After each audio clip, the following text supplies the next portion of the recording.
গল্প পোড়া বাড়ি।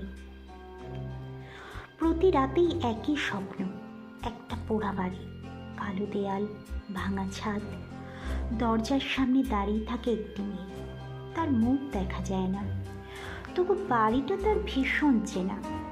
মেয়েটির নাম ঈশিতা। শহরের ফ্ল্যাটে থাকে, কখনো গ্রামে যায়নি। তবুও স্বপ্নে সে জানে এই বাড়ির প্রতিটা ঘর কোথায়। স্বপ্নে সে হাঁটে, পায়ের নিচে ছাই, হঠাৎ কোথাও আগুনের গন্ধ। এক ঘরের কোণে একটা পোড়া খাট, খাটের পাশে একটা ছোট চিরুনি আর লাল কাচের ছুরি। ঈশিতার বুক ধরফর করে। এগুলো আমার কেন মনে হচ্ছে? তখনই কেউ পেছন থেকে ফিস ফিস করে, তুই আবার ফিরে এসেছিস।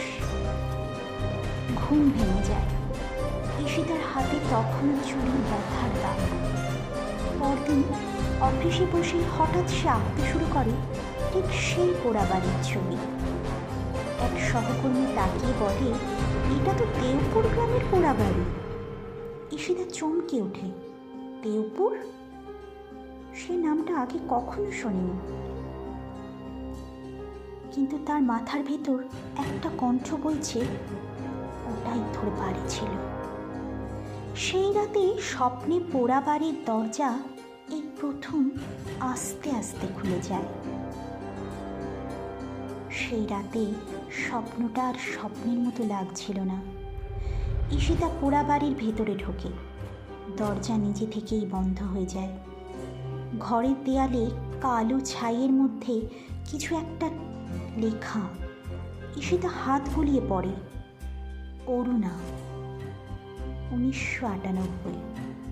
তার মাথা ঘুরে যায়। অরুণা কে? হঠাৎ আগুনের আলো জ্বলে ওঠে। একটা আয়না ভাঙা অবস্থায় ঝুলছে। আয়নায় সে নিজের মুখ দেখে, কিন্তু সেটা তার নয়। ওটা এক অন্য মেয়ের মুখ। চোখে ভয়, চুলে সিঁথি, কপালে ছোট লাল টিপ।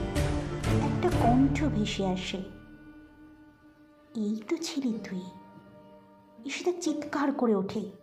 ঘুম ভাঙে, বালিশ ভেজা। চোখের জল কখন যেন বালিশ ভিজিয়ে দিয়েছে। পরদিন সে দেওপুর গ্রামের খোঁজ করতে যায়। ইন্টারনেট ঘেটে খুঁজেও পায়। দেওপুর গ্রাম, 1998 সালের অগ্নিকাণ্ডে একটি বাড়ি পুড়ে যায়। এক তরুণী মারা যায়। নাম লেখা অরুণা দাস, বয়স 19। ঈশিতার শরীর ঠান্ডা হয়ে যায়। সেই ছবিতে অরুণার হাতের চুড়ি লাল কাচের, একদম তার স্বপ্নের মতো। ঠিক তখনই তার মোবাইলে অচেনা নম্বর থেকে কল। ওপাশে ফিস ফিস, আগুন, দুর্ঘটনা ছিল না। কল কেটে যায়। সেই রাতে স্বপ্নে পোড়া বাড়ির পেছনের ঘরটা প্রথমবার খুলে যায়। ভেতরে একটা কাঠের সিন্দুক। সিন্দুকের ঢাকনায় রক্ত দিয়ে লেখা, খুনি এখনো বেঁচে আছে। ঈশিতা বুঝে যায় সে শুধু স্বপ্ন দেখছে না, সে ফিরে এসেছে। সেই রাতেই স্বপ্নটা বদলে যায়। এবার ঈশিতা শুধু দেখছে না, সে অরুণা হয়ে যাচ্ছে। তার শরীরে আগুনের তাপ, নাকে ধোয়ার গন্ধ, কানে চিৎকার। পোড়া বাড়ির উঠোনে একটা পুরুষ দাঁড়িয়ে, তার মুখ অন্ধকারে ঢাকা, কিন্তু চোখ দুটো লাল, জ্বলন্ত। সে ধীরে ধীরে বলে, এবারও আমাকে চিনতে পারছিস না? হঠাৎ আগুন ছুটে আসে। ঈশিতা চিৎকার করে জেগে ওঠে। ঘাড়ে জ্বলুনি। আয়নার সামনে দাঁড়িয়ে সে দেখে তার ঘাড়ে পোড়া দাগ। স্বপ্নের দাগ বাস্তবে। পরদিন ঈশিতা দেওপুর গ্রামে যায়। পোড়া বাড়িটা এখনো দাঁড়িয়ে, পরিত্যক্ত, চারপাশে কাটা ছোপ। এক বৃদ্ধা তাকে দেখে ফিস ফিস করে, অরুণা। ঈশিতা থমকে যায়। বৃদ্ধা কাঁপা হাতে বলে, তুই তো পুড়ে মরেছিলি।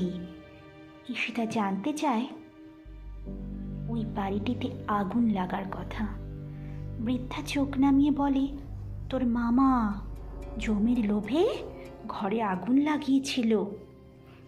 ঈশিতার মাথার ভেতর কিছু ভেঙে পড়ে।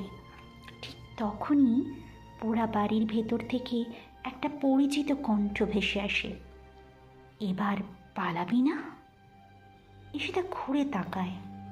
পোড়া দেয়ালে আগুনের মতো ফুটে ওঠে একটা মুখ, তার মামা। আর তার কানে শেষ কথা, আগের জন্মে মরেছিলি, এবার বিচার করতে এসেছিস। বাড়ির দরজা হঠাৎ জোরে বন্ধ হয়ে যায়। আগুনের আলো আবার জ্বলে ওঠে। দরজা ভাঙার শব্দে ঈশিতা হঠাৎ চমকে ওঠে। সে আর স্বপ্নে নেই, সে দাঁড়িয়ে আছে পোড়া বাড়ির ভেতরেই, চোখ খোলা, শরীর কাঁপছে, হাওয়া নেই, তবু আগুনের শোষো শব্দ। হঠাৎ চারপাশের দৃশ্য বদলে যায়। কালো দেয়াল মিলিয়ে দেখা দেয় এক নতুন ছবি, একটা আধুনিক অফিস। দেয়ালে নাম লেখা, Mrinal Das, real estate developer. ঈশিতার বুক ঠাপ করে ওঠে, মাথার ভেতর কণ্ঠ, এই তো ওর নতুন নাম। ঈশিতা বুঝে যায় তার মামা বেঁচে আছে, নাম বদলে, জীবন বদলে। ঠিক তখনই তার ফোনে একটা মেসেজ আসে, তুমি কি দিনপুর এসেছ? প্রেরকের নাম মৃণাল দাস।